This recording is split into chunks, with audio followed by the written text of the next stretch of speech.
Halo semuanya, selamat datang di episode keempat Bedah Perkuliahan Bandros 2023. Pada kesempatan kali ini, kita bakal kupas tuntas tentang Fakultas Seni Rupa dan Desain.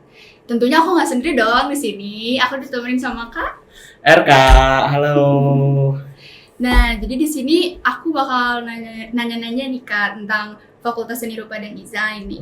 Yang pertama nih, yang paling umum sih, FSRD tuh belajar apa aja sih Kak? FSRD, kami tuh di tahap pertama itu ada namanya TPB, tahap persiapan bersama. Itu kita diajarin segala dasarnya, dasar bentuk, dasar konstruksi. Kita kayak diajarin untuk gambar awal-awal banget yang kayak ngikutin bentuk ini kayak gimana. Kita misalnya let's say lihat dari tanaman ini gitu. Yeah. Ini kita ngelihat ini ada bentuk lingkaran, kotak, gimana kita lihat konstruksi dari tanaman ini kayak gimana. Pokoknya kita imitasi taruh ke kertas gitu biar otaknya kelatih untuk mengimitasi mengimitasi benda ke gambar gitu. Objek asli gitu. Ya betul. Dan yang kayak ini aku jelasin jurusannya juga atau kayak ntar gitu. Boleh. Oh boleh. Nah pokoknya ini kita semua pas zaman TPB ini diajarin buat segala bekal untuk kejurusannya. Nah, misalnya let's say untuk desain interior gitu.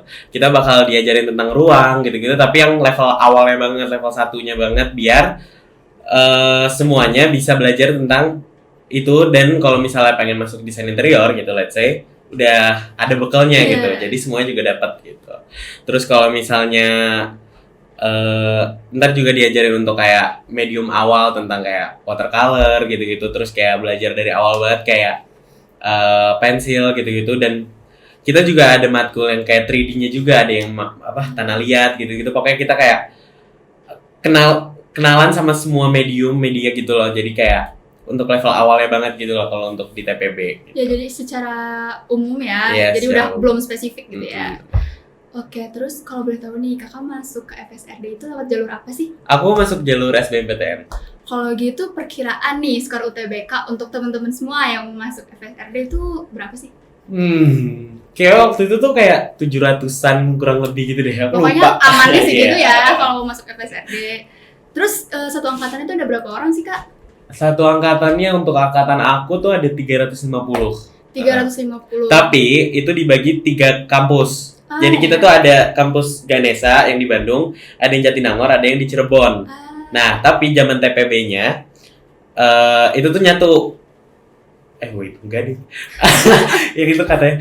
Pokoknya zaman TPB-nya tuh ada yang di Ganesha, ada yang di Jatinangor. Untuk yang Cirebon sama Jatinangor itu masih nyatu di Jatinangor. Nah, baru ntar pas penjurusan yang Cirebon ke Cirebon, yang Jatinangor di Jatinangor, yang Ganesha di Ganesha gitu. Oke, berarti jadi untuk TPB tuh ada di Ganesha sama di Jatinangor. Iya. Oke, terus ini kan FSRD tuh seni banget ya. Prospek kerjanya tuh gimana sih kak? Prospek kerjanya itu dibagi dari jurusan sih. Kalau misalnya ya desain produk gitu, kayak kamu jadi product designer gitu, kayak let's say kayak di industri teknologi gitu, kamu jadi bagian yang ngedesain produknya gitu. Kalau misalnya di desain interior ya kerja di furnitur gitu-gitu, IKEA gitu-gitu loh. Nah, kalau misalnya Kria tuh kamu ntar belajar membuat kainnya gitu loh, membuat membuat kainnya gitu untuk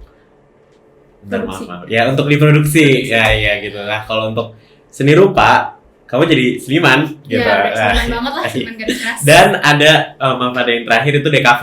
DKV itu ya jadi desain graphic designer untuk kayak kalau terserah mau yang di bawah corporate designer gitu atau yang kayak sendiri gitu juga bisa. Jadi bisa jadi wirausahawan juga ya Kak. Nah, tadi kan prospek kerjanya berdasarkan jurusan nih.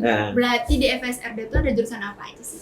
Tadi tuh aku udah senggol dikit itu ada. Yang pertama ada seni rupa, yang kedua ada desain interior, yang ketiga ada desain produk, yang keempat ada ada Kria, dan yang kelima tuh ada DKV. Nah, aku pribadi itu seni rupa. Seni rupa. Kalau boleh tahu nih alasan kenapa sih kakak tertarik milih seni rupa? Aku ngambil seni rupa itu karena aku cerita dikit kali ya. Boleh. Dulu tuh aku awalnya mau ambil DKV.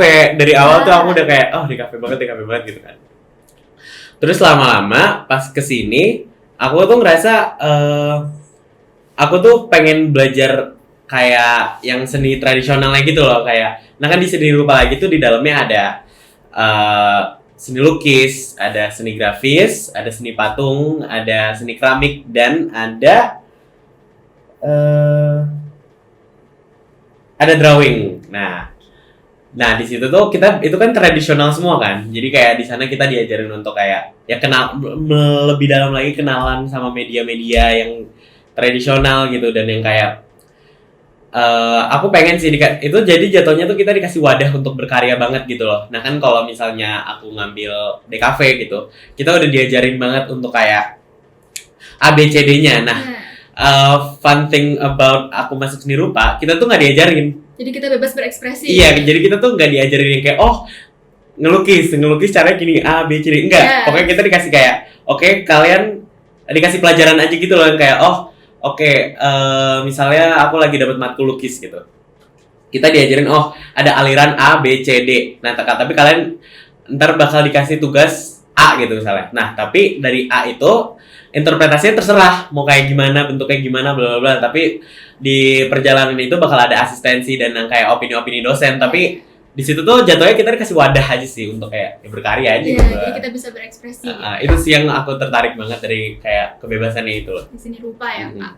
Oke nih, Kak, seni rupa ya. Banyak, kalau di seni rupa tuh lebih banyak teori atau praktikum?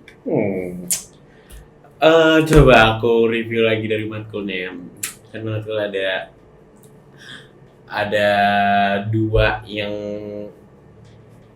tadi apa pertanyaannya, teori atau Praktikum. Oh iya, praktikum. Ada 2 yang praktikum, ada 4 yang teori.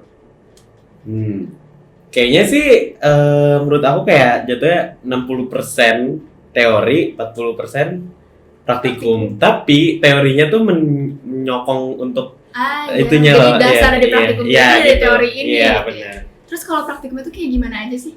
Praktikumnya jadi tuh gini, ada namanya matkul Studio Dwi Matra nih yang kita yang semester 3 ini kemarin. Itu tuh kita tiap bulan ganti studio. Nah, studio tuh yang tadi aku bilang ada lukis, grafis, dan lukis, grafis, sama drawing. Nah, Dwi Matra itu tuh artinya 2D, 2 dimensi. Nah, yang semester 3 ini kita tuh belajar baru yang 2 dimensi. Nah, itu tuh tiap bulan kita ganti studio. Nah, itu matkul yang itu. Nah, terus ada matkul namanya gambar 2. Nah, itu ya kita gambar dan kita kayak gambar patung gitu, terus kayak gambar orang, belajar figure drawing gitu loh. Gitu. Gambar ya? Nah, Gambar. ini nih. Banyak banget yang bertanya-tanya gitu, Kak. Aku ngedenger kalau masuk FSRD tuh harus bisa gambar nggak sih, Kak? Ini pertanyaannya sebenarnya bisa langsung dijawab dari fakultasnya sih, kan fakultas seni rupa dan desain gitu. Harus bisa gambar sih. Soalnya kayak sebenarnya aku pribadi, aku tuh nggak ikut les gambar gitu-gitu pas masuk. Nah, aku tuh ya dasar gambar aku, skill gambar aku ya kayak bener-bener dari YouTube atau enggak ya kayak iseng-iseng aja. Ya, autodidak ya. Nah iya, dan aku kayak sebuah bukti kalau aku bisa survive gitu dan belajar gitu pas TPB gitu. Jadi menurut aku ya yang penting kamu punya sukanya aja gitu ke gambar dan yang kayak ya ada ambisi. Iya, ada ya. ambisi gitu. Jadi buat teman-teman semua yang nggak les gitu ya, nggak belajar khusus gitu, jangan takut kalau Iya, udah nggak ada apa-apa. minat dan ambisi. Yang penting suka aja gambar gitu. Kalau masih jelek-jelek ya bisa belajar lah Ya, gitu. diasah ya. Bisa diasah. Oke, terus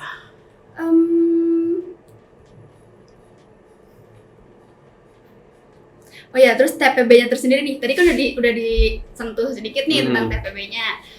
Untuk TPB di FSR dia tuh sama nggak sih sama di fakultas lain? Kalau dibandingin sama fakultas teknik yang IPA gitu ya, pasti mereka belajarnya kayak kimia, matematika gitu-gitu. Nah, yang pokoknya kalau TPB aku kan ya kayak belajarnya bergambar gitu, nggak ada yang kayak IPS atau kayak sejarah atau kayak matematika, nggak ada, bener-bener nggak ada gitu, nggak ada. Nah, pokoknya yang setahu aku tuh yang beda tuh di seluruh ITB tuh FSRD sama SBM. Sama mungkin ada lagi tapi aku nggak tahu. Tapi yang aku tahu yang signifikan banget bedanya TPB-nya tuh ya FSRD gitu. Untuk seni rupa sendiri nih Kak, selain di ITB Kakak tahu masih ada di mana lagi? Yang aku tahu tuh ada di Institut Seni Indonesia, itu ada di Jogja gitu. Di situ ada 2 cabangnya juga, ada yang di Bali juga. Nah, itu sih yang aku tahu. Ya itu ya. Uh-uh. Oke, untuk next pertanyaan dari aku nih Kak. Keketatan masuk ITB tuh masuk FSRD ITB tuh gimana sih? Apalagi kan seni itu ada portofolio kayak gitunya Kak. Boleh cerita-cerita gak sih? Aku tuh dulu zaman SBMPTN kan dari tahun 2020 nih kalau ngeliat dari SBM yang tahun lalunya itu tuh FSRD ITB itu paling atas, nomor 1. Banyak peminatnya. Iya, nomor 1, terus habis itu skornya paling tinggi itu di FSRD ITB. Nah, terus dari situ ya pusing dikit dong, kayak anjir nih gimana masuknya. Ada stres. Terus habis itu knowing that aku nggak les gambar gitu-gitu kan. Nah, makanya zaman aku kan kamu tahu sendiri kan yang kalau masuk FSRD ITB ada portofolio tadi yang kamu bilang. Nah, portofolionya tuh di dalamnya tuh ada gambar suasana. Jadi kita tuh dikasih topik sama kalau waktu itu LTMPT ya? Iya, LTMPT-nya. Nah, ya benar.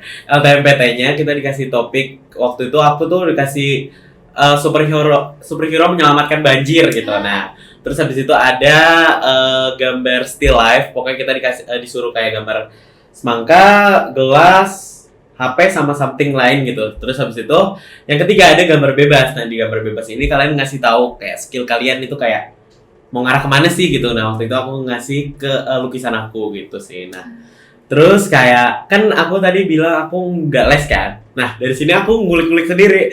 Dan itu tuh aku tuh berterima kasih banget sama kayak teman-teman aku yang les sama yang orang-orang Twitter tuh yang biasanya update-update yang kayak ada apa aja sih di LMPT ini ada portofolioan ini. Pokoknya semuanya tuh bisa dicari lagi internet sumpah sekarang tuh udah oke banget. Jadi kayak gitu sih dari aku yang nggak les gitu. Ya, jadi pokoknya kalau otodidak nih kita harus mau untuk mencari informasi ya, harus rajin-rajin nyari. Dan kayak nebak-nebak aja kira-kira yang dinilai itu apanya sih. Terus habis itu kayak ya kalian deketin aja teman-teman kalian yang les gitu, terus yang kayak minta-minta contekan apa gitu kayak gitu sih.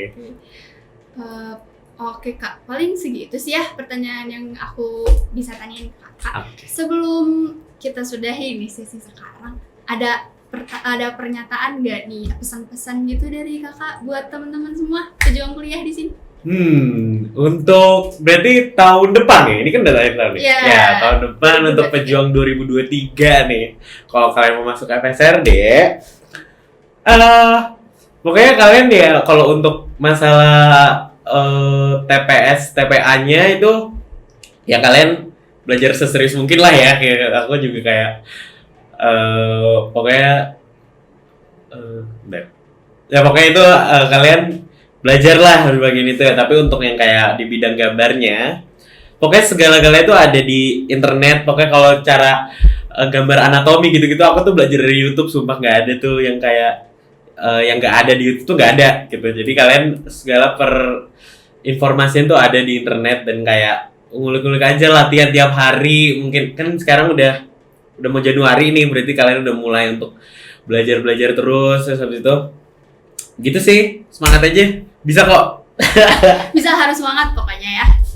Nah, pernyataan dari KRK itu sekalian menutup episode kita kali ini. Nah, semoga hasil sharing-sharing kita kali ini bermanfaat untuk teman-teman pejuang kuliah 2023. Semangat terus. Terus jangan lupa untuk saksikan episode berikutnya yang pastinya nggak kalah menarik dari episode kali ini. Sekian dari saya, sekian juga. Sekian dari Kak. Makasih ya Kak. Iya, makasih juga. Bye semua.